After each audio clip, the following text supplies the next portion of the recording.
Adrian Vega stepped onto the main floor of the Galactic Council's Grand Hall, his gaze sweeping over the assembled representatives of hundreds of alien species.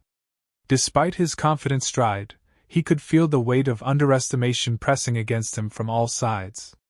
As a diplomat from Earth, a planet still green in its council membership, Adrian was accustomed to the skepticism of older, more established civilizations. Yet, he carried a secret that might soon shock the entire assembly.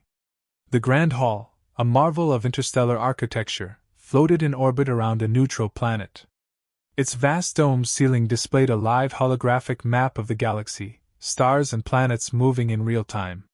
The air was filled with a mix of sounds, from the low hum of alien dialects to the subtle whir of translation devices. Adrian's heart raced as he approached the central podium, the site of numerous historic decisions. His introduction to the council had been brief but memorable. Known for his unorthodox methods but undeniable results, Adrian had quickly gained a reputation among his peers. Yet, despite his achievements, many council members viewed humanity as a minor player in the galactic theater, lacking the centuries of political leverage that others wielded. Today, however, Adrian planned to change that perception forever. Earth had been covertly threatened by the Kthar Empire, a powerful coalition known for its aggressive territorial claims. The Kthar had sent veiled threats suggesting that Earth's border colonies were built on contested space, a common pretext for invasion under the guise of legal realignment. These threats were subtle, often buried under layers of legal jargon and diplomatic doublespeak that the Council had always swallowed without complaint. As Adrian took his place at the podium, a hushed silence fell over the hall. The session's agenda was crowded, primarily focused on minor disputes and bureaucratic adjustments. Yet, as the debate unfolded, it became clear that tensions were high, with many species eyeing each other warily over ancient grievances and fresh disputes. It was during a particularly heated debate about the rights to a disputed asteroid belt that Adrian saw his moment. He stood, his voice calm yet projecting easily through the hall. Esteemed representatives, while we debate the minute borders of dead rocks, we ignore a threat to living planets. It's time for war! The reaction was immediate and visceral. Shocked gasps echoed through the hall, several members stood in outrage, and the chair being called for order. War was a last resort, an action taken under dire circumstances and heavily regulated by the Council's laws. Adrian's declaration seemed to many a reckless act, perhaps even a political stunt. But Adrian was not finished. He activated the holographic projector beside him, and the dim hall was suddenly alight with the image of the Kthar Emperor. The recording was clear, the Emperor's voice unmistakable as he discussed plans for the annexation of human territories, dismissing the Galactic Council's authority as irrelevant. Once we move against the humans, their naivety will be their undoing. The Emperor sneered in the recording. The hall erupted into chaos. Some delegates shouted for evidence, others called for calm, and a few even applauded what they saw as a justified defensive stance by humanity. Adrian stood firm, his eyes scanning the room, measuring the impact of his words. This declaration of war is not a provocation but a defense against an imminent attack, masked by deceit and supported by our ignorance, Adrian declared, turning the Council's protocols on their heads. If we stand by our principles, then we must act to protect not just the territories in question but the very ideals this Council is supposed to uphold. As he spoke, Adrian laid out the covert operations planned against human colonies, showcasing decrypted communications and strategic maps sourced from his intelligence network. With each piece of evidence, the atmosphere in the hall shifted from shock to contemplation. Adrian's gamble was paying off. He was no longer just a representative of Earth. He was a defender of Council integrity. In the midst of the upheaval, Adrian's composure remained unshaken. He knew that this was just the beginning of a longer game, one that would require all of his diplomatic skills and perhaps a bit of luck.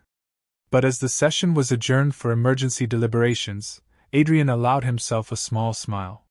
He had the Council's attention now, and Earth was no longer just a minor player. The game had changed, and he was ready to lead his planet through whatever came next. The fallout from Adrian's declaration was immediate. As the emergency session convened, the council chambers buzzed with tense negotiations and whispered strategies. Representatives from smaller, often overlooked species approached Adrian, their expressions a mix of admiration and concern. They, too, had felt the pressure of larger, more aggressive empires but had lacked the voice or the courage to speak as boldly as Adrian had.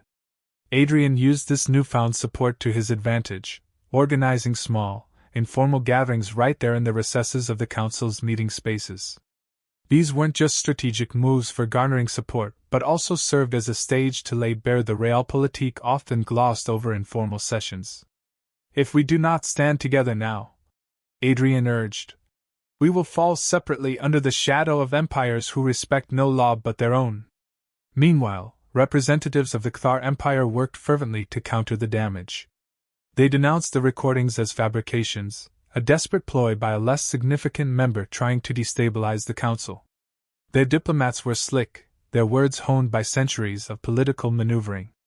They reminded the council of the economic disruptions that a war could cause, playing on fears of a galactic recession. But Adrian was prepared for this counterattack. During the session, he presented intercepted dispatches that outlined troop movements towards human colonies, movements that were scheduled weeks before his declaration. The detail in the dispatches was irrefutable, the timing too precise to be coincidental. Adrian looked around the chamber, his gaze steady. These are not the actions of a nation committed to peace or to the laws of this council, he declared, his voice echoing off the chamber walls. The session grew more heated, with some delegates demanding sanctions against the Kthar Empire, while others called for an immediate vote on the war proposal.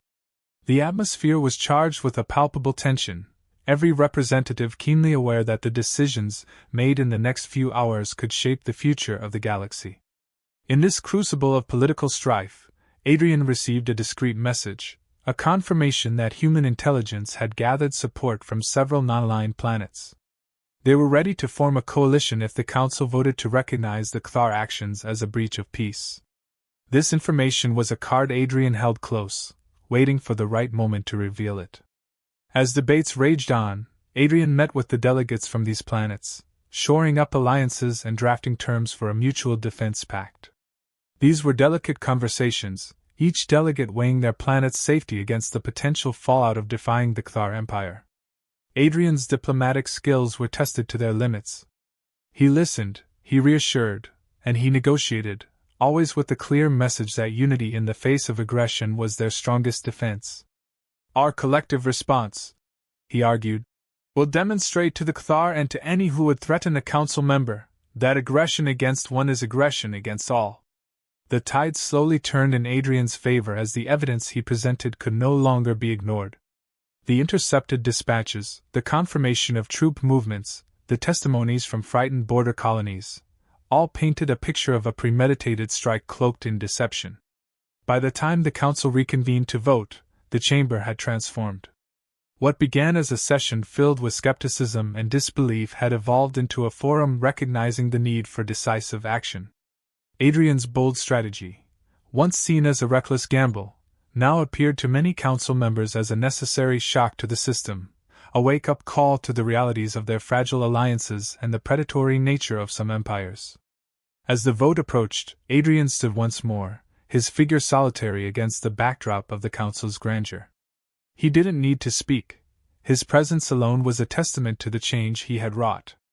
The council was ready to vote, and the galaxy watched, holding its breath, as the future hung in the balance.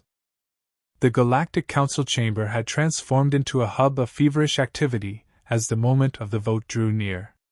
Adrian Vega stood at the center of it all, orchestrating his campaign with the finesse of a seasoned diplomat.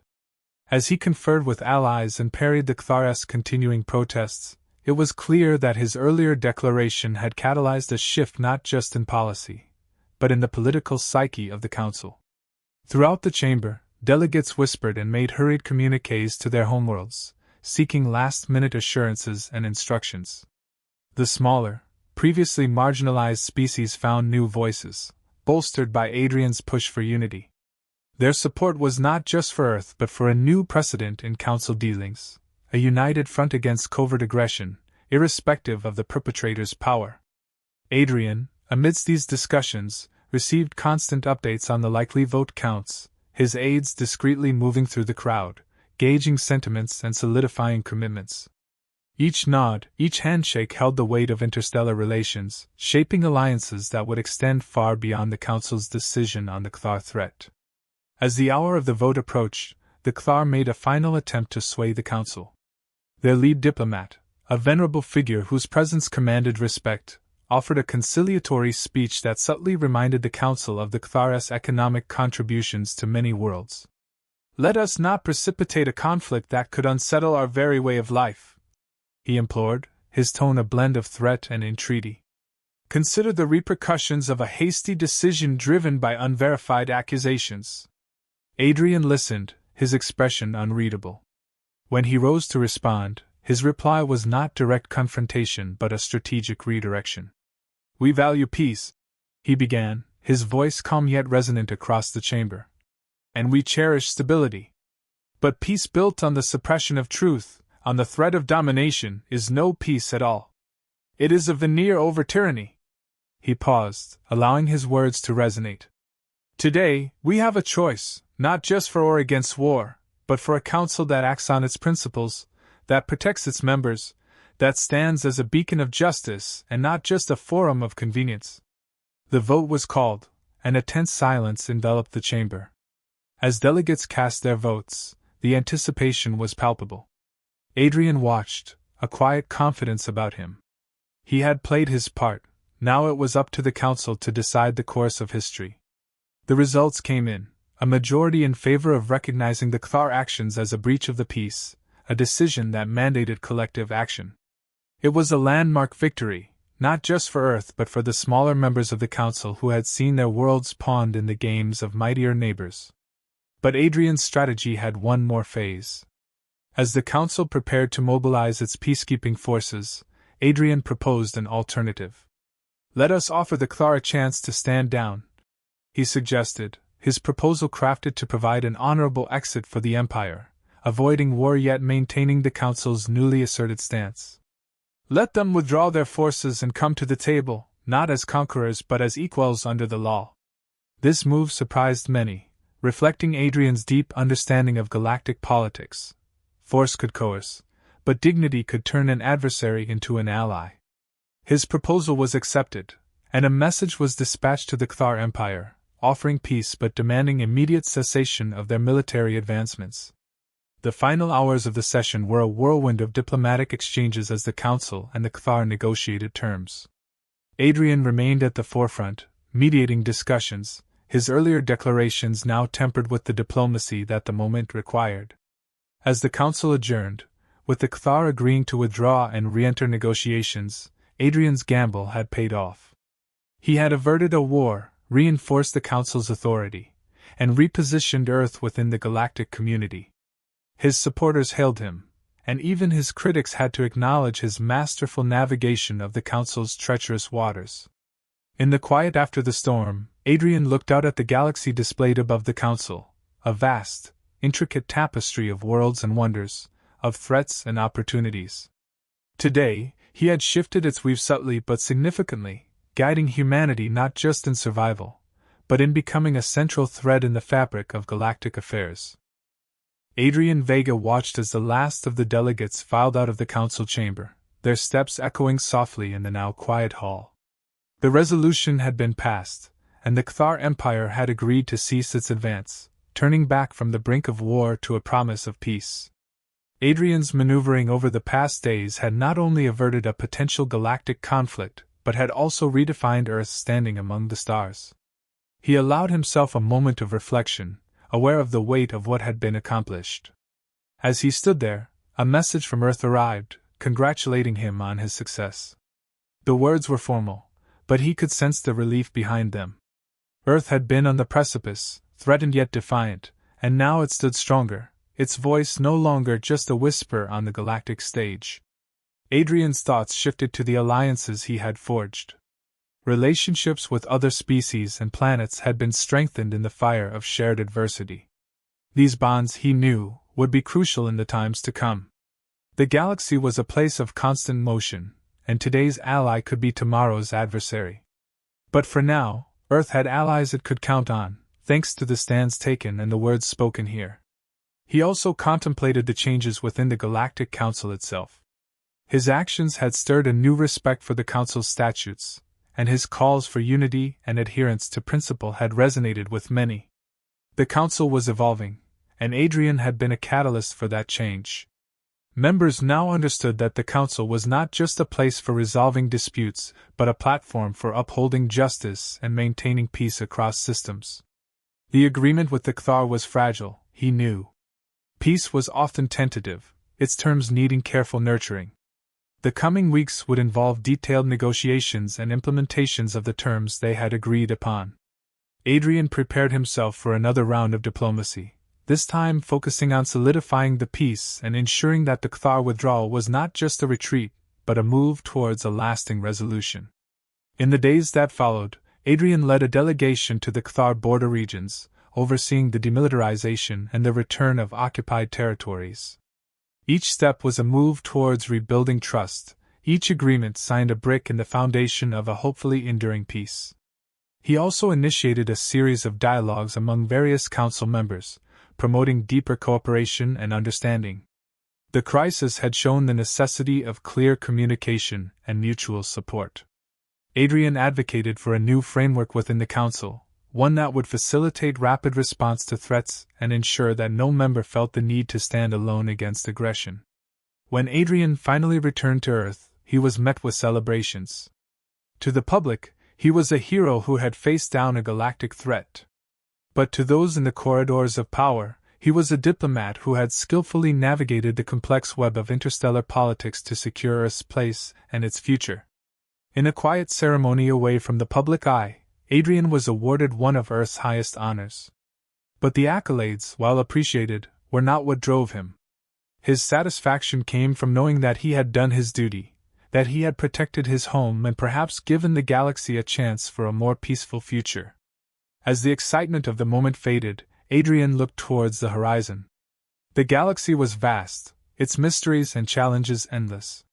Today's victory was significant, but the journey was far from over.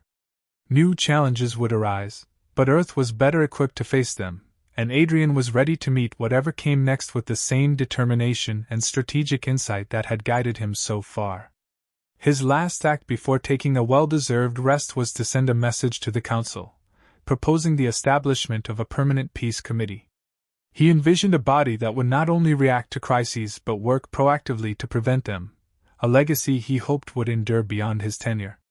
As he finally stepped away from the flurry of his duties, Adrian Vega felt a profound connection to the course of history he had helped alter. The Council, the galaxy, and Earth would not be the same. And neither would he, transformed by the trials and triumphs of diplomacy in a universe that was forever in motion.